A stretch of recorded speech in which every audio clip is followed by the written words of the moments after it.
Hey guys, if you're having problems with voice chat not working or getting a voice chat SDK error in Mobile Legends, don't worry.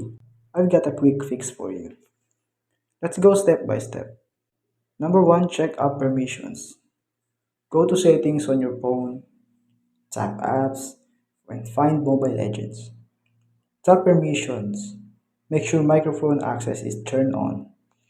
Number 2, clear cache and restart.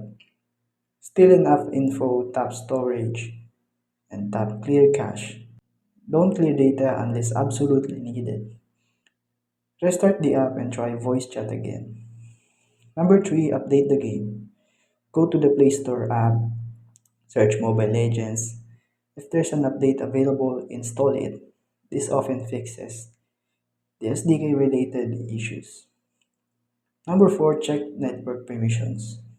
If you're using Android 10 or higher, make sure background data and microphone access are allowed, even when the app is running in the background.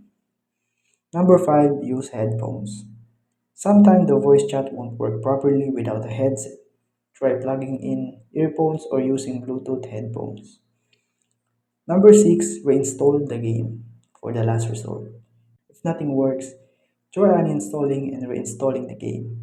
Just make sure your Moonton or Facebook account is linked so you don't lose your progress. And that's it. Try those steps and your voice chat in Mobile Legends should be back up and running. If this video helps, like and subscribe, and thank you for watching.